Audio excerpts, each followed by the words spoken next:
नमस्कार दोस्तों, मेरा नाम है गगन और स्वागत है आज की इस वीडियो में जहां हम बात करने वाले हैं सिट्रोन C5 एयर क्रॉस के बारे में।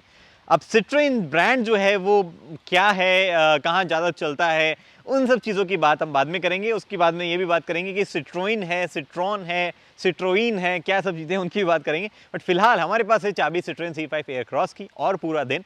तो सबसे पहले एक्सटीरियर देखते हैं, फिर इंटीरियर देखते हैं, फिर चला के देखते हैं कि कैसी ये चलाने में, फिर बात करते हैं राइवल्स वगैरह क्या है और प्राइस की एक्सपेक्टेशंस मेरी क्या है। चलिए। वैसे तो सिट्रॉन के पास में और भी ऐसे प्रोडक्ट्स हैं जो कि अगर वो लेकर इंडिया में एंट्री करते तो शायद उन्हें थोड़ी बेहतर सेल्स मिलती, क्योंकि सिट्रॉन C5 एयरक्रॉस उस सेगमेंट का प्रोडक्ट है जो कि इंडिया में ज़्यादा चलती नहीं है। जो सेगमेंट में बाकी गाड़ियाँ हैं वो भी इतनी बिकती नहीं है। लेकिन इस चीज़ के दो मायने हो सकते हैं कि सिट्रॉन पहले ये इस्टेब्लिश करना चाहता है कि उनके पास में क्या क्या कैसे कैसे प्रोडक्ट्स हैं, या फिर वो इनिशियली ये टेस्ट करना चाहते हैं कि मार्केट में उनको कैसा रिस्पॉन्स मिलता है और वो ओवरऑल एक स्लो ग्रोथ जो है वो देखना चाहते हैं। स्लोली जो है वो बाकी प्रोडक्ट्स इंडिया में लाना चाहते हैं। अब मार्केट कैसा रिस्पॉन्ड करेगा ये चीज़ें आपको लॉन्च के बाद ही पता चलेगी। कमेंट सेक्शन में आप अपने थॉट्स बता सकते हैं। फिलहाल हम इस पर्टिकुलर गाड़ी के बारे में हर एक चीज़ डिटेल में डिस्कस करते हैं। ओके, तो चाबी से शुरुआत करते हैं एक्सटीरियर की। यहाँ पे सबसे पहले आपके पास में लॉक, फिर अनलॉक, फिर आपके पास में तीसरा बटन जो है यहाँ पे वो है अगर आपको लाइट असिस्ट चाहिए, रात में अगर गाड़ी आपकी देखनी है आपको कहाँ खड़ी है, तो वो आप यहाँ से जो है लाइट जला के देख सकते हैं। अब आपके पास में इन बटन्स में दो और फीचर है टिपिकल जो हमने यूरोपियन गाड़ियों में देखे हैं कि आप अगर लॉक बटन दबा के रखेंगे या अगर आप अनलॉक बटन दबा के रखेंगे तो आपको विंडोज़ जो है रोल अप रोल डाउन हो जाते हैं। अब मैंने अनलॉक दबा के रखा है और विंडोज़ ग्लास जो है वो सारे रोल डाउन हो रहे हैं। अगर इस गाड़ी में सनरूफ होता तो सनरूफ भी इसका खुल जाता, लेकिन सनरूफ इस गाड़ी में क्यों नहीं है? बिकॉज ये लोअर वेरिएंट है सिट्रोन C5 एयर क्रॉस का। जो टॉप एंड वेरिएंट होगा उसमें सनरूफ होगी। यहाँ पे ये हेलोजन जो है इसकी जगह एलईडी लाइट्स होगी। हालांकि एक चीज़ मैं आपको दिखाता हूँ, यहाँ पे लिखा हुआ है एलईडी विजन। वो सिर्फ एलईडी डीआरएल के लिए ये जो है हेलोजन बल्ब है। साथ ही में ये बूट जो है ये इलेक्ट्रिक हो जाएगा विथ जो आपका होता है ना जेस्चर कंट्रोल कि अगर आप यूँ नीचे करोगे तो बूट आपका ओपन हो जाएगा। बट वो सिर्फ टॉप एंड वेरिएंट में, ये टॉप एंड वेरिएंट नहीं है। यहाँ पे इन तीन चीज़ों के अलावा टॉप एंड वेरिएंट में कोई फर्क नहीं है। अभी बूट में आपको खोल के दिखाऊँ, एक तो क्वालिटी क्या गजब है, हर जगह की क्या आवाज़ है। बूट में जो है इतना सा स्पेस अभी आपको दिख रहा है, लेकिन सिर्फ इतना ही स्पेस नहीं है। बूट एक्चुअली नीचे चला जाता है, मतलब ये जो आपका बूट का फ्लोर है इसको आप नीचे धकेल सकते हैं तो और ज़्यादा स्पेस जो है वहाँ पे हो जाता है।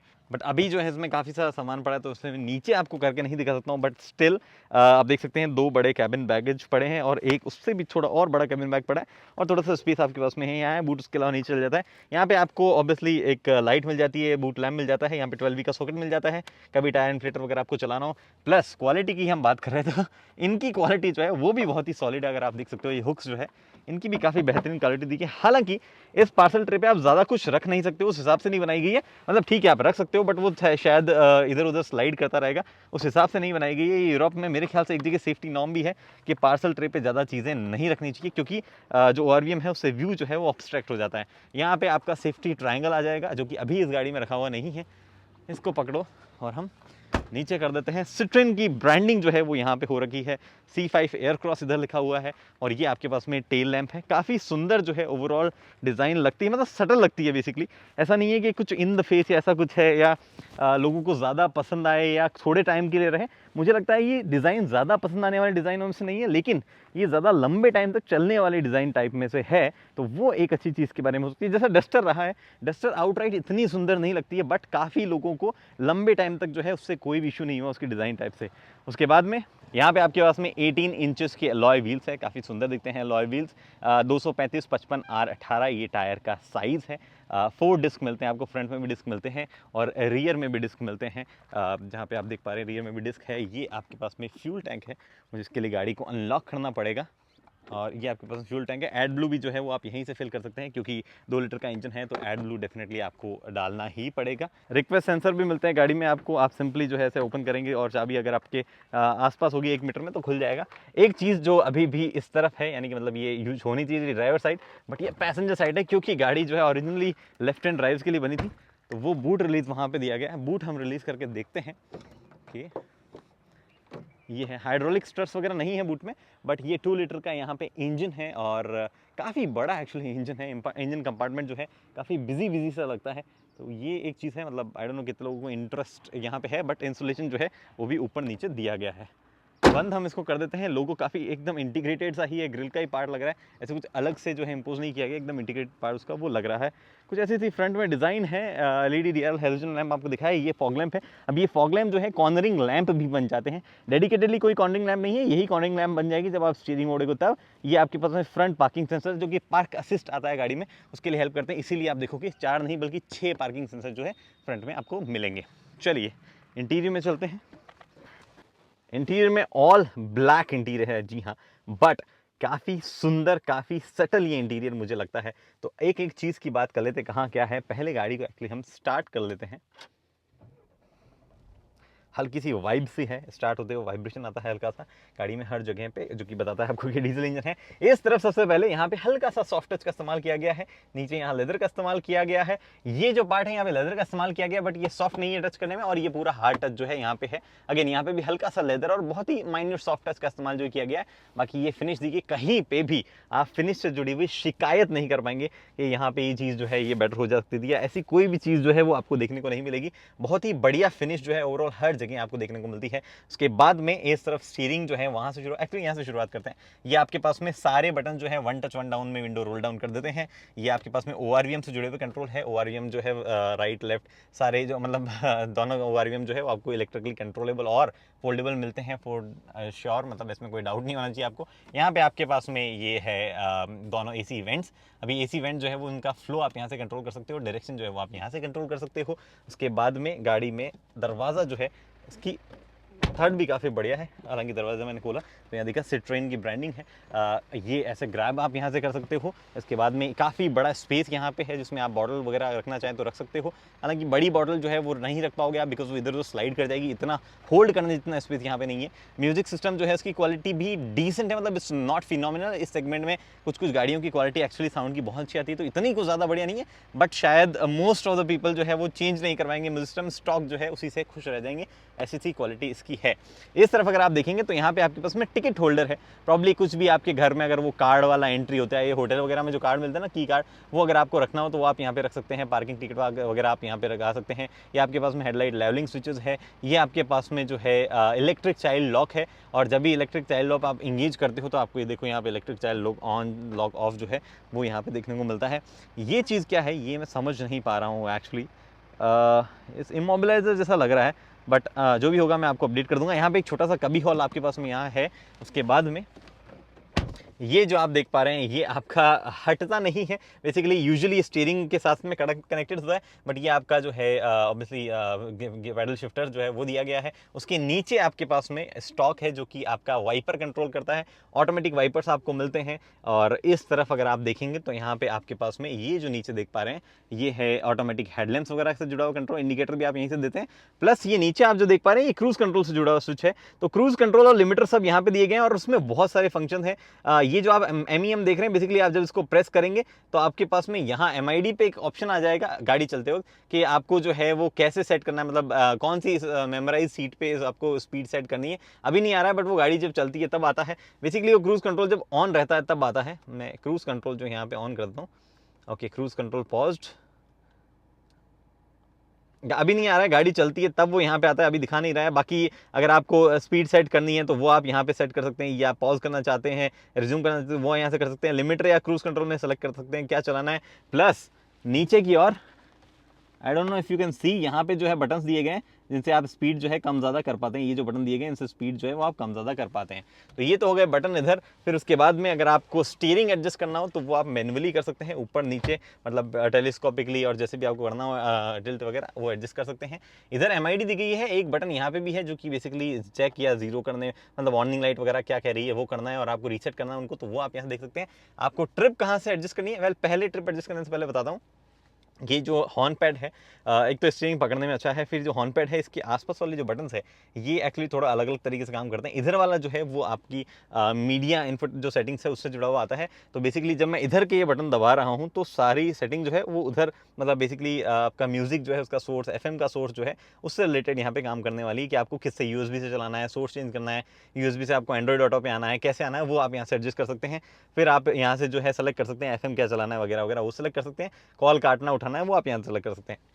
ये जो पार्ट है इससे आप बेसिकली MID कंट्रोल करते हैं। अब MID में क्या है कि आपके पास में व्यू के ऑप्शन है कि आपको किस तरीके का व्यू चाहिए। आपको मिनिमम टाइप का व्यू चाहिए, जैसे ये मिनिमम है, यहाँ पे कुछ ज़्यादा चीज़ नहीं है। आपको पर्सनल, आपने जो पर्सनल सेट कर रखा है कि मुझे यहाँ पे दिखना चाहिए और वो दिखना चाहिए, वो आप यहाँ से कर सकते हैं। फिर आपने क्या है, डायल्स जो है वो मोस्टली सारे मुझे दिखने चाहिए, तो वो आपको यहाँ दिखा देगा।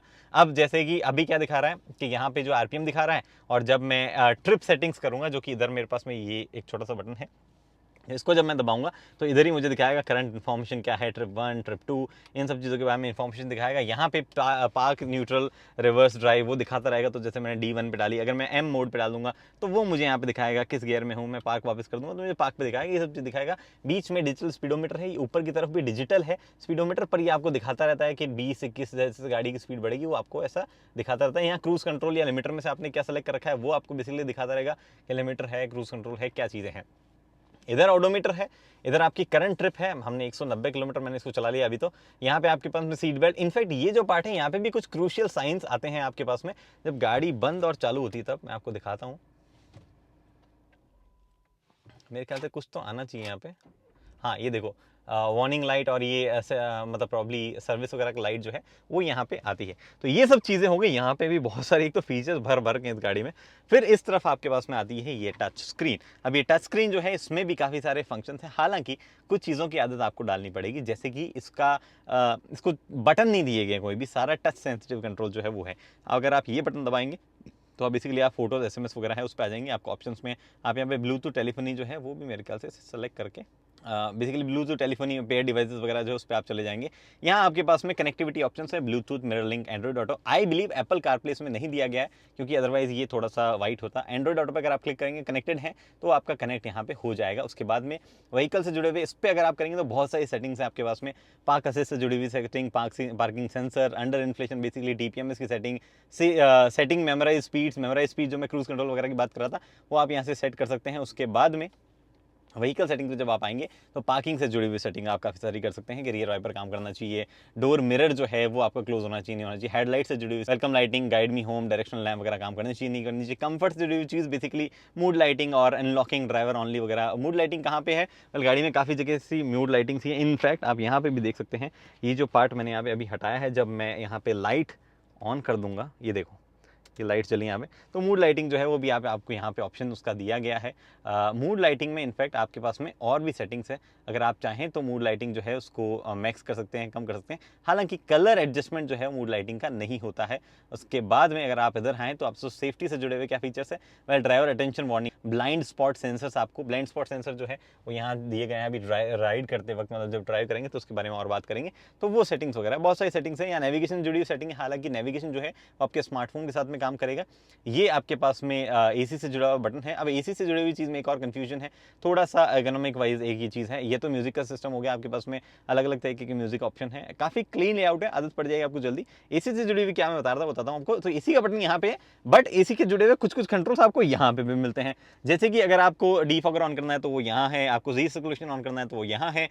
उसके बाद में आपको अगर रियर डीफॉगर ऑन करना है तो वो यहाँ है। ये आपके पास में AC अगर आपको ऑफ करना हो तो वो बटन यहाँ दिया गया है। लॉक अनलॉक, ऑब्वियसली गाड़ी पूरी लॉक अनलॉक करनी है, वो हैजार्ड लैम्प जो है वो यहाँ है। और ये इंजन स्टार्ट स्टॉप आपका ऑन रखना है या नहीं होना है उसके लिए दिया गया है यहाँ पे। तो AC के बटन कुछ यहाँ है, कुछ यहाँ है, जबकि एक ही जगह दे दिया तो बढ़िया होता। बट क्वालिटी जो है, हर एक जगह की क्वालिटी, मतलब इनफैक्ट ये बटन भी जो है इनकी क्वालिटी बहुत ही शानदार है। यहाँ पे वॉल्यूम नॉब आपको दिया गया है, जिसकी ज़रूरत मुझे बहुत होती है। वॉल्यूम नॉब होना जो है हर गाड़ी में ज़रूरत है होती है उसकी, वो ज़रूरी है, तो वो यहाँ पे दिया गया है। उसके बाद में यहाँ पे इंजन स्टार्ट स्टॉप बटन है, इकोनॉमी मोड, स्पोर्ट मोड। जब दोनों सेलेक्टेड नहीं है तो इसका मतलब नॉर्मल मोड लगा हुआ है। उसके बाद में ये जो आप देख पा रहे हैं, ये आपके पास में हिल डिसेंट कंट्रोल जो है उसका बटन यहाँ पे है। इसको मैं दबा के बंद कर देता हूँ। ये सारे बटन ऐसे नहीं है कि दबाया काम कर गया, क्योंकि कोई भी एक्सीडेंटली भी प्रेस कर सकता है, तो आपको दबा के रखना पड़ता है तब ये काम करता है। मतलब ऑलमोस्ट आधा सेकंड दबा के रखना पड़ता है तब काम करता है। ये आपका जो है यहाँ पे ग्रिप कंट्रोल इसको कहा जाता है। बेसिकली ये टेरेन सिलेक्शन है कि आपका किस टेरेन पे आप चला रहे हो, गाड़ी उस हिसाब से रिस्पॉन्ड करेगी। तो यहाँ पे जब आप चाहो तो ESP को ऑफ कर दो, आप चाहो तो नॉर्मल मोड पे आ जाओ। ये आपके पास में स्नो मोड है, ये आपके पास में मड मोड है, ये आपके पास में सैंड मोड है, ये सारे मोड्स है। ये राउंड डायल है, बढ़िया फील इसकी भी है हर एक चीज़ की। और जब भी आप इसको चेंज करते हैं तो आपको यहाँ पे एनिमेशंस भी दिखाता है। इन एनिमेशन में तो ये काफ़ी फास्ट काम कर रहा है, बट कुछ कुछ एनिमेशंस में ये स्क्रीन थोड़ी सी स्लो है। जैसे कि मैं पर्सनल पे क्लिक करूँगा तो थोड़ी सी स्लो है ये, हालांकि किसी को प्रॉब्लम नहीं होनी चाहिए, बट जस्ट बता देता हूँ मैं। यहाँ पे आपके पास में गियर सेलेक्टर है, आप ब्रेक को प्रेस कीजिए और उसके बाद में ड्राइव, न्यूट्रल, रिवर्स अगर आपको एंगेज करना है वो आप कर सकते हैं। पार्क मोड पे डालना है, अगर आप ड्राइव कर रहे हैं और आपको मैनुअल सब चीज़ें करनी है तो मैनुअल इसको सेलेक्ट कीजिए। अब प्लस माइनस यहाँ से नहीं होता है, प्लस माइनस आपको ये पैडल शिफ्टर जो दिए गए हैं इनसे ही करना पड़ता है। ये आपके पास में इलेक्ट्रॉनिक पार्किंग ब्रेक है, और ऑब्वियसली इलेक्ट्रॉनिक पार्किंग ब्रेक जो है वो सही से काम करता है, मतलब जस्ट आप गाड़ी बंद करके बाहर जाते हैं तो अपने आप एंगेज हो जाता है, जो कि एक अच्छी चीज़ के बारे में है। यहाँ पे आपके पास में बिस्लरी पड़ी है, यहाँ पे आपके पास में बैली पड़ी है, और हमारे पास में अगर कोई ब्रांड की कमी रही है तो दिव्य जल भी पड़ा है। तो ये थोड़ा सा कभी स्पेस है जिसमें आप छोटी मोटी चीज़ें को रख सकते हैं। यहाँ पे 2 कप होल्डर, बॉटल होल्डर जो आप करना चाहें वो है, और ये बहुत ही बड़ा स्पेस है आपके पास में जिसमें लाइट दी गई है। देखो आप अंदर तक बहुत ही गहरा स्पेस ये है। इनफैक्ट ये बॉटल वगैरह अगर मैं डालूँ तो ऐसे गायब हो जाएगी अंदर, इतना स्पेस यहाँ पे दिया गया है। बट एक मिस्ड अपॉर्चुनिटी मैं कहूँगा, इसको कूल नहीं बनाया गया है। काफ़ी लोगों को पसंद आता अगर ये कूल बनाया जाता तो। अगर ये गाड़ी Hyundai की होती तो ऐसे फीचर देना वो कभी नहीं बोलते। यूजुअली लगता था कि वो इतना काम नहीं आते, बट यहाँ पे अगर कूल दिया जाता है तो वो काम आते हैं। अगर आप फ्रेंच गाड़ियों की बात करो तो रेनो ट्राइबर में जो है इसको कूल दिया जाता है, हालांकि उसका बहुत ही छोटा है बट इसका काफ़ी बड़ा है ये एरिया। इसके बाद में यहाँ पे छोटा सा स्पेस आपको इधर भी मिलता है, और इस स्पेस में आप फ़ोन वगैरह रख सकते हैं, बट कोई भी वायरलेस चार्जिंग जो आपको ऑफर नहीं किया जाता है। इनफैक्ट वायरलेस चार्जिंग ही नहीं, अगर आप यहाँ देखें तो आपके पास में 12 वोल्ट का एक सॉकेट दिया गया है, और USB जो है वो भी एक ही दी गई है। यहाँ पे एक ही USB स्लॉट दिया गया है, जिससे प्रॉब्ली ये आपका एंड्रॉइड ऑटो वगैरह चलेगा। USB स्लॉट एटलीस्ट 1-2 और दिए जाने चाहिए थे। ये ग्लव बॉक्स है, अगेन ये आपने रेनो की कुछ गाड़ियों में देखा होगा कि बहुत ही डीप सा होता है। वही सीन यहाँ पे मैं आपको फिर से वो बॉटल निकाल के दिखाता हूँ कि कितना ये डीप जाता है, वहाँ जाता है, बहुत डीप जाता है ये। और ये डीप होने के साथ साथ थोड़ा सा स्पेस इधर भी है, तो आप मैनुअल्स वगैरह रख सकते हैं। हालांकि इतना ज़्यादा बड़ा ये ग्लव बॉक्स है नहीं कि और कुछ ज़्यादा इससे एक्सपेक्टेशंस रखी जाए। फिर उसके बाद में इधर अगेन आपके पास में सिमिलर सॉर्ट ऑफ स्पेस है आपकी बॉटल वगैरह रखने के लिए, कुछ भी अलग नहीं है। ड्राइवर साइड में ये आपको 1 टच अप डाउन जो है विंडो का मिलता है, और अगेन वही सेम फिट एंड फिनिश जो है इस तरफ है। ऊपर की तरफ इलेक्ट्रोकॉमिक मिरर है, वेरी नाइस टच, ये जरूर होना चाहिए। आपके पास में सनरूफ जब होगी उससे जुड़े हुए कंट्रोल वगैरह सब यहाँ होंगे। हालांकि इसमें बहुत स्पेस है, सनरूफ वाले वेरिएंट में शायद थोड़ा सा ये नीचे आ जाए, बट इसमें काफ़ी स्पेस जो है वो यहाँ पे है।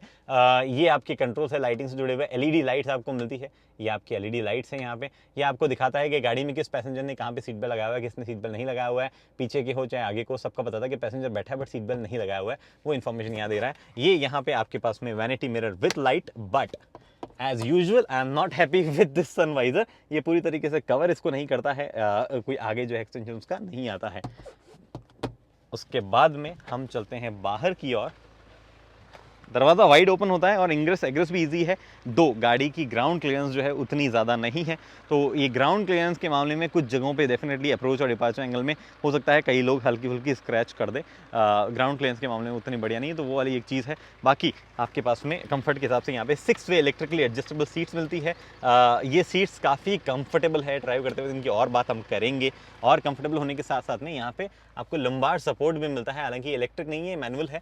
प्लस आपकी ये जो हेडरेस्ट है, ये हेडरेस्ट आप एडजस्ट कर सकते हो ऊपर नीचे, आगे पीछे भी आप करना चाहें तो वो भी आप जो है इस तरीके से भी एडजस्ट हेडरेस्ट को कर सकते हो, जो कि इसके बारे में एक अच्छी चीज़ है। सब लोग अपने अपने कंफर्ट के हिसाब से इसको एडजस्ट कर सकते हैं। सीट बेल्ट जो है वो भी हाइट एडजस्टेबल है, तो सीट को मैंने अपने हाइट के हिसाब से एडजस्ट कर लिया है यहाँ पे। और ये आपके पास में मेटल जो है फिनिश में दिए गए हैं। यहाँ पे आपके पास में पेडल्स। पीछे चलते हैं। अब पीछे जो है तीनों सीट अलग अलग है। तीनों सीट अलग अलग होने का मतलब आप तीनों सीट को आगे पीछे रिक्लाइन अपने हिसाब से कर सकते हैं अलग अलग। आप चाहें तो रिक्लाइन कर सकते हैं, आगे फॉरवर्ड बैकवर्ड कर सकते हैं, आप चाहें तो फोल्ड भी कर सकते हैं तीनों सीट को अपने हिसाब से। सबसे पहले मैं आपको फोल्ड करके दिखा दिया, ये सीट यहाँ पे फोल्ड होगी। अगर आपको चाहिए कि ये सीट यहाँ ही रहे जैसे कि अभी है तो आप यहाँ रख सकते हैं, और एल्स ये सीट जो है हल्की सी रिक्लाइन भी हो जाती है। इसको यहाँ से खींचो और ये हल्की सी रिक्लाइन हो जाती है। हालांकि बहुत ही कम रिक्लाइन होती है, इतनी ज़्यादा कुछ रिक्लाइन नहीं होती है, बट सीट कंफर्ट कैसा है उसकी बात करते हैं। तो सीट जो है वो सोफ़ा अगर आपने देखा हो तो उस तरीके की फीलिंग देती है। काफ़ी जो है कंफर्टेबल ये सीट्स जो है इनको बनाया गया है। बट प्रॉब्लम क्या है कि अपनी सबसे पीछे वाली जगह पे भी, सीट को मैंने सबसे पीछे कर रखा है, सबसे पीछे वाले जगह पे भी इतना ज़्यादा स्पेस नहीं है। तो अगर आपकी गाड़ी में आगे कोई 6 फुट का बंदा बैठा है तो प्रॉब्ली आपकी नीज टच होने लग जाएगी। अगर आप 5 फुट 8 इंच के, अगर 5 फुट 8 इंच का बंदा गाड़ी चला रहा है, 5 फुट 8 इंच का बंदा पीछे बैठा है तो शायद आपको कोई प्रॉब्लम नहीं होगी। इनफैक्ट हेडरूम जो है वो काफ़ी है। तो हेडरूम में तो कोई शिकायत नहीं होगी, वो तो बहुत ज़्यादा है। सनरूफ वाले वेरिएंट में देखना पड़ेगा कि कैसा सा जो है उसका हेडरूम है। हेडरेस्ट तीनों को मिलते हैं, फ्रंट को भी मिलते हैं, मतलब साइड में भी मिलते हैं और बीच में मिलते हैं। आइसोफिक्स सीट्स मिलती हैं, इनफैक्ट आइसोफिक्स सीट माउंट जो है वो यहाँ पे भी फ्रंट वाले में भी मिलता है। तो 3 आइसोफिक्स चाइल्ड सीट जो है वो आप माउंट कर सकते हो, तो उसमें कोई आपको इशू नहीं होना चाहिए। और तीनों सीट्स फोल्ड हो सकती है। तो अगर आपको ऐसा है कि भैया ज़्यादा लोग नहीं जा रहे हैं, हमारी 2 सीट्स ही काम आ रही है, तो आप ऐसा कर सकते हो, आप ऐसा कर सकते हो कि बीच वाली सीट फोल्ड कर ली, दोनों जगह लोग बैठे हैं तो ये भी काम चलाया जा सकता है। हालांकि 2 बड़े साइज़ के एडल्ट अगर बैठे हैं तो बीच वाली सीट जो है वो आप फोल्ड नहीं कर पाओगे, क्योंकि आपके पास में फिर शायद उतना स्पेस नहीं रहेगा, तो आपको फिर तीनों सीट जो है उसका इस्तेमाल करना पड़ेगा। बीच में बच्चे बैठें तो ही अच्छा है, हालांकि एडल्ट बैठ सकता है एक इमरजेंसी सिचुएशन में, बट बच्चे बैठेंगे तो ही ठीक है, क्योंकि ये काफ़ी क्लोज आ जाता है। और यहाँ पे आपके पास में AC वेंट दिया गया है, नीचे की ओर आपके पास में एक USB सॉकेट जो है वो भी यहाँ पे दिया गया है। लुम्बार सपोर्ट जिसकी मैं बात कर रहा था वो यहाँ पे है। और उसके अलावा पीछे वाली सीट पे क्या आपके पास में एक और चीज़ है, ये सीट से आप जब इधर उधर शिफ्ट होते हो तो ये चुप सकता है आपके, लेकिन ये सेफ्टी के तौर पे अगर आप देखो तो काफ़ी बढ़िया चीज़ है, क्योंकि तीनों पैसेंजर्स को 3 पॉइंटर सीट बेल्ट मिलते हैं। बीच वाले को अगर 3 पॉइंटर सीट बेल्ट चाहिए होगा तो यहाँ से खींचना पड़ेगा उसको, और लैब बेल्ट नहीं मिलता। 3 पॉइंटर ज़्यादा सेफ होते हैं, इसलिए मैंने हाईलाइट किया है कि तीनों पैसेंजर को 3 पॉइंटर सीट बेल्ट मिलते हैं। ऊपर की तरफ आपके पास में LED लाइट्स है अगेन, जो कि एक अच्छा टच है यहाँ पे, और तीनों के लिए, मतलब तीनों के लिए इंडिविजुअल लाइट्स हैं जो कि आप इस्तेमाल कर सकते हैं पढ़ने वगैरह के लिए, रीडिंग लैम्प इनको कहेंगे। और यहाँ पे आपके पास में ग्रैब हैंडल है जिसमें एक कोट हुक जो है वो भी आपको मिलता है। तो ये सब चीज़ें हैं यहाँ पे आपके पास में। अगेन बॉटल होल्डर है जिसमें एक बड़ी बॉटल एक्चुअली रखी जा सकती है, जो कि अगर आपको जानना था तो वो है। मुझे एक्चुअली अच्छा लगता अगर रियर सीट में स्पेस ज़्यादा होता। व्हील बेस इस गाड़ी का ट्यूसॉन जितना है, but I am sure Tucson में थोड़ा सा ज़्यादा व्हील बेस होगा उसका, बट उसमें स्पेस भी थोड़ा सा ज़्यादा है। तो रियर सीट में अगर स्पेस थोड़ा सा और ज़्यादा दिया जाता तो काफ़ी अच्छी चीज़ वो हो सकती थी, बट अभी तो खैर इतना ही स्पेस है।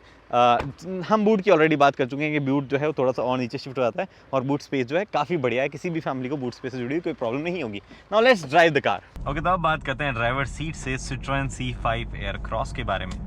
अब ड्राइवर सीट से सबसे पहले जैसे हम बात करते हैं कि विजिबिलिटी कैसी है उसकी बात करते हैं। विजिबिलिटी के मामले में गाड़ी काफ़ी सॉर्टेड मुझे लगी है, चाहे वो IRBM हो जिससे ऑटो डिमिंग वाला मिलता है, जिससे जो है काफ़ी क्लियर विजिबिलिटी पीछे की दिखती है। थोड़ी सी सीट्स जो है वो सेकंड रो की उसके हेडरेस्ट दिखने लग जाता है, बाकी ऐसा कोई बड़ा इशू उसमें नहीं आता है। फिर ORVM जो है वो भी काफ़ी बड़ा है। इनफैक्ट ORVM पे ब्लाइंड स्पॉट मॉनिटर्स भी दिए जाते हैं, जो कि अभी मैं हाईवे पे चल रहा हूँ तो आपको दिखेंगे नहीं काम करते हुए, लेकिन जब मैं शहर में चल रहा था तो बड़े काम कर रहे थे, और वो काफ़ी बढ़िया चीज़ भी है।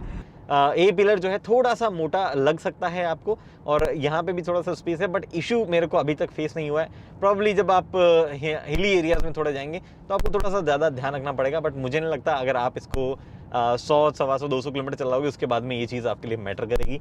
बाकी जो विजिबिलिटी के मामले में हम लोग कई पूछते हैं कि बोनेट दिख रहा है या नहीं दिख रहा है, तो बोनेट जो है वो गाड़ी में एक्चुअली आधा तो दिखता है, उसके आगे का बोनेट वहाँ पे नज़र नहीं आता है। तो वो इशू नहीं होना चाहिए, बिकॉज जब शहर वगैरह में आप हो तो उस वक्त आपको ऑल अराउंड पार्किंग सेंसर दिए गए आगे पीछे, तो वो जो है काफ़ी हेल्प कर देते हैं कि भैया आगे कितनी गाड़ी है, कहाँ पे गाड़ी टच हो सकती है, कहाँ पे नहीं हो सकती है। तो उस तरीके का कोई इशू जो है वो आपको वहाँ पे होगा नहीं। उसके बाद में बात आती है अर्गोनॉमिक्स की। अब फ्रेंच कार्स जब भी हमने चलाई है तो अर्गोनॉमिक्स जो है वो वहाँ पे डेफिनेटली कई लोगों को थोड़े बहुत इश्यूज हो जाते हैं। मुझे खासतौर से रेनो की जितनी भी गाड़ियाँ रही हैं उनमें कोई ना कोई अर्गोनॉमिक इशू आता जब भी वो आई थी, चाहे वो डस्टर ले लो, टरानो ले लो, चाहे वो निसान के साथ में मिलकर जब ये लोग लाए थे उसमें मान लो, चाहे वो इनकी जो एक कोलियोस करके एक बड़ी गाड़ी भी आती थी, उन सब गाड़ियों में छोटे मोटे जो है अर्गोनॉमिक इश्यूज हुआ करते थे। फॉर एग्जांपल क्रूज कंट्रोल के बटन 3 जगह पे हैं, ये इधर उधर है, लेवर्स वगैरह, तो वो चीज़ें जो है बड़ी फ्रस्ट्रेटिंग सी लगती थी। अब यहाँ पे Citroen जो है वो भी फ्रेंच ब्रांड है, बट फॉर्चुनेटली अर्गोनॉमिक इश्यूज नहीं है। जैसा कि मैंने आपको ऑलरेडी बताया कि लेवर जो है वो इधर उधर हो रखे हैं, आपका इंडिकेटर और वाइपर वाले एक्सचेंज हो रखे हैं, उसके अलावा आपको कहीं भी किसी तरीके का एर्गोनॉमिक इशू नहीं मिलेगा। क्रूज कंट्रोल वगैरह सबके बटन सही जगह हैं, सारे बटन आपकी रीच में हैं। इस जगह से जिस तरीके से आप सीट पे बैठते हैं, कोई भी चीज़ जो मतलब ड्राइव करते वक्त आपको होनी चाहिए वो सब वहीं पे मिलती है। ऐसा कोई भी ऑड प्लेसमेंट जो है उसका वो वहाँ पे नहीं हुआ है, तो वो एक इसके बारे में काफ़ी अच्छी चीज़ है। चाहे वो स्टीयरिंग का पकड़ना हो, स्टीयरिंग का एडजस्टमेंट हो, सब जो है वो एकदम परफेक्टली आपको लगेगा, कोई इशू आप उसमें ढूंढ नहीं सकते हैं। उसके बाद में बात आती है कि गाड़ी का ड्राइविंग कंफर्ट कैसे, ड्राइविंग सीट से कंफर्ट कैसे है। तो देखो कंफर्ट के मामले में जैसे Citroen ऑलरेडी मतलब वो अपने आप को कंफर्ट से ही ज़्यादा नोटिस करवाना चाह रहे हैं, वो कंफर्ट को ही जो है वो बता रहे हैं कि हमारी टॉप प्रायोरिटी है। तो उस सिचुएशन में ड्राइविंग कंफर्ट जो है वो भी डेफिनेटली काफ़ी ध्यान में रखा गया है। अब ड्राइविंग कंफर्ट में कई चीज़ें आती है, पहला तो स्टीयरिंग वगैरह आपकी परफेक्ट पोजीशन ढूंढना। मुझे कोई इशू नहीं है, 5 फुट 8 इंच का हूँ मैं, डिसेंट बल्क का हूँ, ना ही ज़्यादा मोटा ना ही ज़्यादा पतला, और मुझे सीट में बैठने में कोई परेशानी नहीं है। 6 वे एडजस्टेबल है, मैं अपनी पोजीशन के हिसाब से एडजस्ट कर सकता हूँ। हालांकि मुझे जैसे लग रहा था जब सीट को अपनी टॉप पोजीशन पे लोगे तो ऐसा लगेगा आपको स्टीयरिंग थोड़ा नीचे प्लेस्ड है, बट डेफिनेटली अब जब मैं सीट को थोड़ा नीचे करके बैठा हूँ तो मुझे वो इशू लग यहाँ पे नहीं रहा है। प्रॉबेबली जिन लोगों की हाइट ज़्यादा है उन लोगों को किसी किसी सिचुएशन में ऐसा लग सकता है कि स्टीयरिंग थोड़ा सा नीचे है, हल्का सा ऊपर होना चाहिए था, उसके अलावा कुछ भी फील नहीं होगा। फॉर्चुनेटली सीट का एडजस्टमेंट काफ़ी ऊपर नीचे है, तो आप अनलेस आप वो है 6 फुट 3 इंच 6 फुट 4-5 इंच के हो तो शायद आपको थोड़ा सा स्टीयरिंग नीचे लगे, उसके अलावा कभी भी आपको स्टीयरिंग जो है वो अपनी नीचे वाली पोजीशन में नहीं लगेगा। हाइट कम है तो स्टीयरिंग डेफिनेटली आप नीचे कर सकते हो, एडजस्टमेंट जो है उसका आप कर ही पाओगे। तो वो चीज़ है, स्टीयरिंग की हर एक चीज़ जो है वो ड्राइविंग कंफर्ट में ऐड ही करती है, चाहे उसकी ग्रिप हो, चाहे वो ओवरऑल उसकी लेदर फिनिश हो, सीट की कुशन जो है वो डेफिनेटली हेल्प करती है। और बाकी सस्पेंशन वगैरह है जो उसकी बात राइड क्वालिटी में हम करते हैं कि सस्पेंशन क्या ओवरऑल कंफर्ट में ऐड करते हैं या नहीं करते हैं, उन सब चीज़ों की यहाँ पे राइड क्वालिटी में बात करेंगे। फिर जो है मुद्दा आता है इंजन और ट्रांसमिशन ऑप्शंस का, जो कि एक्चुअली एक बड़ी चीज़ है। अब इंजन और ट्रांसमिशन ऑप्शंस में क्या है कि सिट्रोन C5 एयरक्रॉस जो है वो बाहर 1.5 लीटर के एक डीजल इंजन के साथ में आती थी, और लगा ये था कि वही इंजन ऑप्शन के साथ में इंडिया में भी आएगी, बट इंडिया में जो है 2 लीटर का एक इंजन दिया गया है। अगेन ये इंजन है सिट्रोन मतलब PSA ग्रुप का ही, और जहां तक अगर मैं गलत नहीं हूं तो ये फोर्ड के साथ भी शेयर किया जाता है यूरोप में, इंडिया में नहीं, यूरोप में शेयर किया जाता था। ये वो वाला 2 लीटर इंजन है, 177 bhp की पावर, 400 न्यूटन मीटर का टॉर्क जो है वो इंजन देता है। सारी पावर जो है वो एक 8 स्पीड गियरबॉक्स के थ्रू आपको जो है मिलती है फ्रंट व्हील ड्राइव्स में। अब ये गियरबॉक्स भी अगर मैं गलत नहीं हूँ तो एसिन जो कंपनी आती है उसका है, जो कि एक्चुअली BMW X1 और BMW 2 सीरीज जो है उसमें भी सिमिलर गियरबॉक्स लग के आता है, यही 8 स्पीड वाला गियरबॉक्स। काफ़ी स्मूथ गियरबॉक्स है, कोई इशू नहीं है। गियरबॉक्स में अलग अलग मोड मिलते हैं आपको, इकोनॉमी, स्पोर्ट, और जब दोनों ही मोड चालू ना हो तो नॉर्मल मोड में रहती है। रिस्पॉन्सेज गाड़ी की चेंज हो जाते हैं। अभी मैं इकोनॉमी मोड पे हूँ, मैंने गाड़ी को डाल दिया स्पोर्ट मोड में। स्पोर्ट मोड में बेसिकली क्या होता है, आपका जो तरीका है इंजन की पावर डिलीवरी का वो थोड़ा सा बदल जाता है, और ऑब्वियसली RPM जो है वो थोड़े से हायर गियर्स में हमेशा रहते हैं।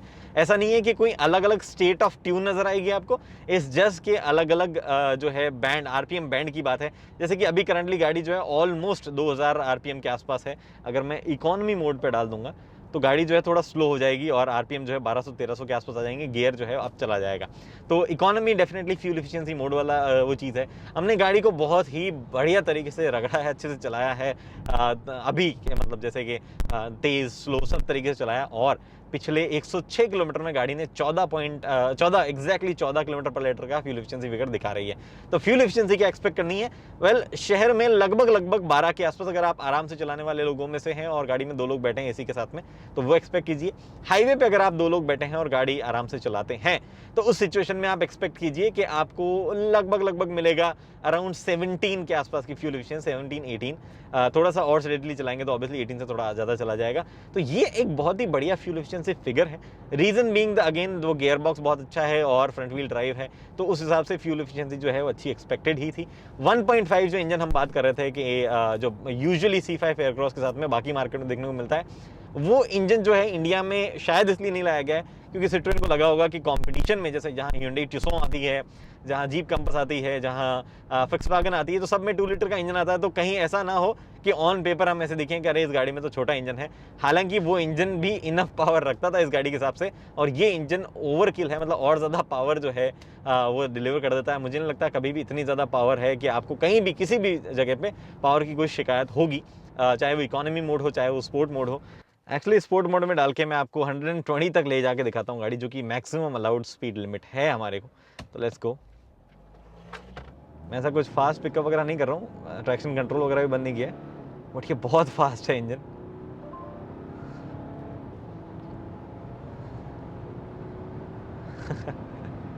ये मैक्स हमें अलाउड स्पीड लिमिट है यहाँ पे, और डेफिनेटली अब मैं इकोनॉमी मोड में डाल देता हूँ उसको। कोई रीज़न नहीं है कि मैं इकोनॉमी मोड में ना चलाऊँ, वहाँ पे भी इनफ हमें पावर जो है वो पूरी मिलती रहती है। और 120 पे अगर आप कंटिन्यूसली इकोनॉमी मोड पे भी चलते जाएँ, तो मैं मतलब मैक्सिमम अलाउड स्पीड लिमिट की बात कर रहा हूँ मैं, तो आपका इंजन जो है वो फिर भी 2000 आरपीएम तक नहीं पहुँचता है। वो लगभग आप मान के चलो कि 1700 के आरपीएम 2000 आरपीएम के बीच में जो है वो वहाँ पे चलेगा, और बढ़िया फ्यूल एफिशिएंसी फिगर वो आपको वहाँ पे निकाल के देगा। काफ़ी बढ़िया जो है ओवरऑल इंजन वगैरह से मैं सेटिस्फाइड हूँ। किसी भी पॉइंट पे इंजन वगैरह में जो है वो इश्यूज़ नहीं नज़र नहीं आएंगे आपको। एनवीएच जो है वो डेफिनेटली आपको सिटी में इस इंजन में आपको मिलेगा। जब आप ऐसे पिकअप लेते हो उस वक्त ज़रूर इंजन जो है वो काफ़ी ज़्यादा आवाज़ करता है। हालांकि सिट्रोएन ने ऐसे बोला था कि काफ़ी एकॉस्टिक ग्लास पैनल्स वगैरह हमने लगाए हैं। उन्होंने बोला है कि काफ़ी ज़्यादा काम जो है ओवरऑल कंफर्ट, क्योंकि कंफर्ट में एक पार्ट नॉइज़ वाइब्रेशंस का भी होता है, तो इंजन में गाड़ी के अंदर वो ज़्यादा नहीं आते हैं। सिर्फ इंजन एक ऐसी चीज़ है जो कि अभी भी थोड़ा बहुत ज़्यादा वोकल है। कंपटीशन में अगर बात करें तो Hyundai ट्यूसॉन से, ट्यूसॉन जो है वो थोड़ा सा और ज़्यादा रिफाइंड है। उतना रिफाइनमेंट जो है यहाँ इस इंजन में थोड़ा सा लोअर एंड में नहीं मिलता है। बट एक बार गाड़ी जो है वो प्रॉब्ली क्रूज़ करने लगती है तो उसके बाद में आप जो है इंजन इतना ज़्यादा हेयर नहीं मतलब सुनेंगे नहीं, तो वो एक अच्छी चीज़ के बारे में डेफिनेटली हो जाती है। वहाँ पे रिफाइनमेंट वगैरह जो है अच्छा है। ओवरऑल मतलब कोई ऐसी बड़ी शिकायत नॉइज़ वाइब्रेशन हार्शनेस वगैरह से जुड़ी हुई जो है वो नहीं है। मतलब कोई भी ओनर नहीं करेगा। इनफैक्ट इंजन जब भी आपको हायर स्पीड से सुनाई देता है तब उसकी साउंड जो है वो भी बहुत ही स्वीट सी है। ऐसे आपको हार्श वगैरह जो है किसी भी मामलों में लगेगी नहीं। और तो और जब मैंने रिवर्स लेने की अभी कोशिश की थी तब भी जो है उसमें से कोई ज़्यादा ऐसी साउंड आ नहीं रही थी, जो कि बहुत ही बढ़िया जो है शायद उसमें काम जो है इन्होंने एनवीएच के हिसाब से किया है। ओवरऑल डेफिनेटली विंड नॉइज़ बिल्कुल सुनाई नहीं देती है, रोड नॉइज़ हल्की फुल्की आती है, और इंजन नॉइज़ की हम जो है बात यहाँ पे कर ही चुके हैं। फिर बात आती है राइड कंफर्ट वगैरह की, वो कैसी है, हैंडलिंग वगैरह की। तो पहले हैंडलिंग की बात करते हैं। हैंडलिंग के मामले में गाड़ी जो है वो एक्चुअली काफ़ी बेहतर है। स्पोर्ट मोड और सिटी मोड में जब आप होते हैं तो हल्का फुल्का फ़र्क आता है। मैं अभी स्पोर्ट मोड में आ जाता हूँ। हल्का सा स्टीयरिंग में वेट बढ़ जाता है स्पोर्ट मोड में। इकोनॉमी मोड और नॉर्मल मोड में जो है वो वेट थोड़ा सा कम रहता है। बट चाहे आप शहर में हो, चाहे आप हाईवेज़ पे हो, चाहे आप किसी भी मोड में हो, आपको कभी भी ऐसा नहीं होगा कि स्टीयरिंग कोई परेशानी टाइप दिखा रहा हो। आपको शहर में काफ़ी लाइट रहता है, हाईवे की स्पीड्स पे काफ़ी अच्छा वेट उसमें आ जाता है। इनफैक्ट अभी मेरे पीछे कोई नहीं है, अगर मैं क्विक लेन चेंज करके भी मैं आपको दिखाऊं तो वो भी जो है आप एकदम प्रिसाइज लगती है, आपको पता होता है गाड़ी कहाँ जा रही, एकदम प्रेडिक्टेबल मूवमेंट्स है। तो स्टीयरिंग के मामले में जो है काफ़ी बेहतरीन जो है हमें यहाँ पे राइड क्वालिटी वगैरह मिलती है, और सॉरी हैंडलिंग वगैरह मिलती है। स्टीयरिंग का फीडबैक अच्छा है, तो वो भी इशू नहीं है। स्टीयरिंग की ग्रिप वगैरह अच्छी है, तो वो सब चीज़ें जो है काफ़ी अच्छी इसके बारे में लगती है। There is no doubt about it. Of course segment में जीप कंपास, Hyundai ट्यूसॉन जो है उनसे थोड़ा सा बेहतर ही है। बट Volkswagen जो टिगुआन है वो एक ऐसी गाड़ी है जो कि इसको मैच कर सकती है अपनी हैंडलिंग वगैरह के मामले में। थोड़ा सा एज भी है Volkswagen को। अगर आपको हार्ड स्टीयरिंग वगैरह पसंद है तो उसका थोड़ा सा हार्ड स्टीयरिंग है, वो एक अच्छी चीज़ जो है Volkswagen टिगुआन के बारे में है। फिर बात आती है कि गाड़ी की राइड कैसी है। अब राइड एक ऐसी चीज़ है जिसके मतलब राइड कंफर्ट वगैरह जो है वो एक ऐसी चीज़ है जिस पर सिट्रोएन, जैसे मैं बोल रहा था, काफ़ी फोकस वो कर रहे हैं। तो फ्रंट जब पैसेंजर साइड फ्रंट और ड्राइवर जो है वो कैसा फील करेंगे उसकी बात करते हैं, फिर रियर सीट में जाके बात करेंगे। पैसेंजर और ड्राइवर के हिसाब से जो है राइड एक्चुअली गाड़ी की काफ़ी बेहतर है। सिट्रोएन का पूरा फोकस कंफर्ट पे है, और डेफिनेटली सस्पेंशन वगैरह उन्हें बेहतर ट्यून करनी चाहिए थी। हालांकि फ्रेंच कार मेकर्स जब भी इंडिया में आए उनके सस्पेंशन हमेशा से अच्छे रहे हैं। आप डस्टर को देख लो, जो डैशिया उनका प्रोडक्ट था, डैशिया का जो प्रोडक्ट था डस्टर, वो जब रेनो लेके आया था काफ़ी कमाल राइड उनकी खराब सड़कों वगैरह पे थी। इसकी भी है खराब सड़कों पे। ऑब्वियसली जो हल्के शार्प बम्प्स हैं जो कि बहुत ही तीखे से होते हैं वो केबिन में फिर भी लग जाते हैं, सुनाई दे जाते हैं। उसके अलावा कहीं भी आपको जो है सस्पेंशन से जुड़ी हुई कोई भी शिकायत आप नहीं करेंगे। काफ़ी बेहतरीन एक्चुअली इसकी राइड क्वालिटी वगैरह है। तो मतलब अच्छे से आइन आउट करती है, स्लो स्पीड पे हो चाहे हाई स्पीड पे हो। फिर एक चीज़ लोगों के बारे में होती है कि राइड क्वालिटी इतनी अच्छी है तो क्या बॉडी रोल वगैरह ऐड होता है। वेल डेफिनेटली थोड़ा सा बॉडी रोल है, बट आपको किसी भी जगह पे बॉडी रोल मतलब वो नहीं फील होगा कि बॉडी रोल की वजह से गाड़ी का जो है कॉन्फिडेंस में लूज़ कर रहा हूँ, वो चीज़ नहीं है। हल्का फुल्का बॉडी रोल नो डाउट है गाड़ी में। एक चीज़ ये है कि गाड़ी की हाइट उतनी ज़्यादा ऊंची नहीं है, तो बॉडी रोल जो है वहाँ पे ज़्यादा नहीं बढ़ता है, तो वो एक थोड़ा सा बेटर कॉन्फिडेंस आपको देता है कि ज़्यादा हाइट होती तो गाड़ी थोड़ी सी और ज़्यादा बॉडी रोल शो करती, बट वो चीज़ यहाँ पे नहीं है। तो किसी भी तरीके की शिकायत मुझे राइड वगैरह के बारे में भी नहीं है। और काफ़ी मैच्योर और कंफर्टेबल कार ये लगती है। डेफिनेटली गाड़ी फ्रंट व्हील ड्राइव है तो ऑफ रोडिंग वगैरह जो है काफ़ी लिमिटेड है, गाड़ी थोड़ी सी लो भी है तो वो भी ऑफ रोडिंग वगैरह के हिसाब से उतनी कैपेबल ये नहीं होगी जितनी प्रॉब्ली ट्यूसॉन होगी, क्योंकि वो ऑल व्हील ड्राइव सेटअप में आती है। जितनी प्रॉब्ली जीप कंपास ट्रेलहॉक होगी वो काफ़ी ज़्यादा कैपेबल है। टिगुआन जो है वो भी थोड़ा सा बेटर ऑफ रोड जो है वो इससे कर देती है।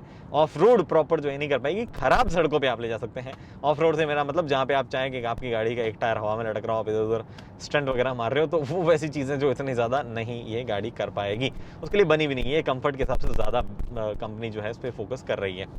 तो ये चीज़ें हुई राइड हैंडलिंग वगैरह के बारे में। फिर एक बहुत अच्छी चीज़ के बारे में वो है इसकी ब्रेकिंग। प्रोग्रेसिव ब्रेकिंग है, अगेन थोड़ा सा कंफर्टेबल उसको माना जाता है प्रोग्रेसिव ब्रेकिंग को, कि जब भी आप ब्रेक प्रेस करते हैं तो हल्का सा इनिशियल रिस्पॉन्स जो है काफ़ी सॉफ्ट सा आता है, और अगर आपको आदत नहीं है तो आपको नहीं लगेगा ब्रेक नहीं लग रहा है, बट जैसे ही आप हार्ड दबाने जाते हैं ब्रेक को तो उस सिचुएशन में ब्रेक जो है बहुत ही बढ़िया काम करते हैं। इनफैक्ट मैं आपको दिखाता हूँ। ओके, मैं आपको मतलब हाईवे पे स्टंटबाजी नहीं करनी चाहिए, बट फिर भी गाड़ी के ब्रेकिंग इस तरीके से काम करता है, काफ़ी बढ़िया ब्रेकिंग है। 4 डिस्क सेटअप आपको मिलता है तो थोड़ा सा ब्रेकिंग का रिस्पॉन्स जो है वहाँ से सुधर जाता है, नो डाउट। मैं एक्चुअली एक खाली पैच मुझे मिल गया है तो मैं यहाँ पे आपको ब्रेकिंग टेस्ट करके दिखाता हूँ 100 से 0 का। ये 100 पे मैं आया, काफ़ी बढ़िया इमरजेंसी ब्रेक काम कर गया। हाँ, पूरा 0 तो नहीं गया, मैं 30 तक ही गया, बट इमरजेंसी सिग्नल जो है वो भी फ्लैश होने लग गए हैं। काफ़ी अच्छी ब्रेकिंग जो है गाड़ी की, स्टेबल भी रहती है ब्रेकिंग में, वो भी एक अच्छी चीज़ के बारे में है। एक चीज़ जो मैं आपको शायद बताना भूल गया वो ये कि गाड़ी में पैडल शिफ्टर्स भी मिलते हैं, तो अगर आपको लगता है कि भैया किसी जगहों पे गियर बॉक्स जो है उतना बढ़िया काम नहीं कर रहा जितना ऑलरेडी बहुत बढ़िया ही काम करता है ये, बट कुछ जगह क्या होता है कि आपको डाउन शिफ्ट करते वक्त आपको लगता है कि थोड़ा सा डीले है, तो वो आप जो है अपनी इच्छा से ये डाउन किया और आप जो है क्विकली ओवरटेक कर सकते हैं। और अगर आपको चाहिए, मतलब जैसे आपने ये डाउन कर दिया तो ऐसा नहीं है कि बार बार अब आपको ही करना पड़ेगा, आप चाहें तो मैनुअल मोड पे भी आ सकते हैं। क्विक ये मैनुअल दबाया, अब जो है जैसा जैसा आप चाहेंगे गाड़ी उसी गियर में रहेगी। अब देखो 3rd गियर में आ गई है ऑलरेडी 60-70 की स्पीड पे, तो आपको अगर चाहिए फुल कंट्रोल चाहिए तो आप वहाँ पे भी कर सकते हो और प्रॉब्ली पेडल शिफ्टर से ही कंट्रोल कर सकते हो। अगर आपको चाहिए कि नहीं मैं गाड़ी जैसे चल रही है वैसे चलती रहे, बस कभी कभार मुझे पहले से डाउन शिफ्ट करना है, तो वो आप गाड़ी को कमांड यहाँ से दे सकते हो, जो कि एक अच्छी चीज़ के बारे में है कि हाँ भैया एक बार गलती से भी अगर ये दब जाए आपसे तो गाड़ी अपना उस टाइम कमांड मान लेगी, उसके बाद में फिर से ऑटोमेटिक मोड पे आ जाएगी। एक चीज़ जो मैं बाद में रिकॉर्ड करके आपको बता रहा हूँ वो ये कि हमारी वाली जो टेस्ट ड्राइव कार है उस पर लाइट्स इतनी अच्छी से कैलिब्रेटेड नहीं है, तो अपने हाईएस्ट पोजीशन में भी जो है वो ड्राइवर साइड वाला जो हेडलाइट है वो काफ़ी नीचे लाइट थ्रो कर रहा है, जैसा कि आप देख पा रहे होंगे। टेक्निकली इसको थोड़ा सा लगभग 30-1 मीटर आगे थ्रो करना चाहिए था। हाई बीम नो डाउट अच्छा काम कर रहा है, इनफैक्ट लो बीम की भी इंटेंसिटी अच्छी है, बट ये कैलिब्रेटेड नहीं है। आई होप बाकी जब गाड़ियाँ रोल आउट होने लगे तो थोड़ी सी और ऊपर ही की जाए, थोड़ी सी और बेहतर इसको कैलिब्रेट किया जाए। हेडलाइट लेवलर एडजस्टमेंट दिया गया है जैसा मैंने आपको दिखाया था, बट वो अपनी टॉप पोजीशन पे भी इतना ही है। और टॉप एंड एडिशन जो है वो डेफिनेटली एलईडी लाइट्स के साथ में आएगा, जिसमें कैलिब्रेशन वाला इशू होना ही नहीं चाहिए, क्योंकि जिस तरीके से एलईडी लाइट्स आजकल बनाई जाती है बहुत ही बेहतरीन काम करती है और ऑलरेडी फैक्ट्री से कैलिब्रेटेड होती है। प्लस गाड़ी के सस्पेंशन जो है वो काफ़ी बढ़िया काम कर रहे हैं, नो डाउट, बट जैसे मतलब क्योंकि सस्पेंशन का ओवरऑल ट्रैवल उतना ज़्यादा नहीं है, तो जैसे ही कोई बड़ा खड्डा आता है तो गाड़ी में एकदम से झट करके एकदम मतलब धक्का सा जो है सस्पेंशन को लगता है। तो ऐसा नहीं है कि आप बहुत बड़े गड्ढों पे ऐसे दौड़ते हुए जा रहे हो, आपको फिर भी थोड़ा बहुत माइंडफुल उन गड्ढों के बारे में रहना पड़ता है। इंडिया के गड्ढे जो हैं वो काफ़ी ज़्यादा चंचल है, तो वो वाली चीज़ एक चीज़ और है जो मेंशन करनी थी मुझे। तो ये सब कुछ है सिट्रोएन के बारे में। जी हाँ, सिट्रोएन। अब सिट्रोएन जो है वो अलग अलग तरीके से आप प्रोनाउंस करो तो भी कोई दिक्कत नहीं है। हमने ह्यूंडई के साथ में भी यही किया था, ह्यूंडई, योंडे, हंडे सब कुछ जो है हमने प्रोनाउंस उसको कर लिया था। बट इम्पॉर्टेंट ये है कि C5 एयरक्रॉस किस प्राइस ब्रैकेट में आएगी। मुझे उम्मीद है कि इस प्रोडक्ट को जो है अगर 22 से लेके 25 लाख रुपए की रेंज में रखा जाए, 2 ही वेरिएंट है, ध्यान दीजिए यहाँ पे, तो 22 से 25 लाख की रेंज में अगर ये गाड़ी आती है तो काफ़ी सेंसिबल प्रोडक्ट ये हो सकता है टू बाय विथ। ठीक है, ये ऑफ रोड में केपेबल उतना नहीं होगा बिकॉज ग्राउंड क्लियरेंस भी ज़्यादा नहीं है, अप्रोच डिपार्चर एंगल भी उतने नहीं है। ठीक है, ये गाड़ी जो है वो आपको ऐसे आउटराइट ऐसे रोड प्रेजेंस जो है वो भी उतनी नहीं दे पाती है, बट इस गाड़ी की क्वालिटी लेवल्स बहुत ही शानदार है। गाड़ी का इंजन बहुत बढ़िया है, गाड़ी के इंटीरियर में जो है कहीं भी आपको ऐसे चीप फीलिंग जो है वो नहीं आती है। थोड़ा सा स्पेस कम है रियर सीट में, तो कुछ सर्टेन जो टॉल फैमिली मेम्बर्स हैं आपके लिए, उनके लिए वो सही नहीं होगी, तो शायद आप इसको चूज़ ना करें। बट मुझे काफ़ी जो कहते हैं ना कि अच्छी फीलिंग इस गाड़ी के साथ में आती है, वो एक अच्छी चीज़ है, इंपॉर्टेंट चीज़ है। सेफ्टी क्रैश टेस्ट वगैरह ग्लोबल एनकैप पता नहीं कब करेगा, लेकिन और यही प्लेटफॉर्म जो है यूरो एनकैप में टेस्ट हुआ है, बहुत ही बढ़िया जो है सेफ्टी रेटिंग्स को वहाँ पे मिली थी, तो वो सब चीज़ें हैं। कुछ चीज़ें हैं जो यहाँ मिस कर दी गई है, जैसे कि wireless charger, ventilation insulated seats, ये अगर दी जाती तो और ज़्यादा कॉम्पिटिटिव पैकेज ये रखता। बट इंडियंस की फेवरेट चीज़ सनरूफ जो है वो मिस नहीं की गई है। हमारा फेवरेट इलेक्ट्रॉनिक टेलगेट वो ऐसे काम करके करता है, वो मिस नहीं किया गया। इस वेरिएंट में नहीं है, वो top end variant shine variant में वो है। इसका नाम फील वेरिएंट है। ये शाइन फील कहीं लिखा हुआ नहीं होगा, ये जस्ट ब्रोशर्स की बात है। तो ये चीज़ें हैं इनिशियली। ब्रांड सिट्रोइन जो है डेफिनेटली अपने एरिया में फ्रांस में काफ़ी बढ़िया करता है। फ्रेंच ब्रांड है ये। कई लोग इसको भी किया की तरह चाइनीज़ ना कहने लग जाए, ना ही वो चाइनीज़ है ना ही ये चाइनीज़ है। तो ये सब चीज़ें हैं फिलहाल। बाकी आपकी अगर कोई सवाल होती नीचे कमेंट सेक्शन आपके लिए खुला है। अगर आपको कार से जुड़ी हुई कंसल्टेशन चाहिए, व्हाट्सएप ग्रुप ज्वाइन करना है तो ज्वाइन बटन जो है उसका इस्तेमाल वहाँ पे आप कर सकते हैं। फिलहाल दोस्तों इस वीडियो में इतना ही। उम्मीद करता हूँ वीडियो पसंद आए दोस्तों। लाइक शेयर सब्सक्राइब आप कर सकते हैं। अगली वीडियो तक के लिए दोस्तों हेलमेट पहनिए, सीट बेल्ट पहनिए, सुरक्षित चलिए। धन्यवाद।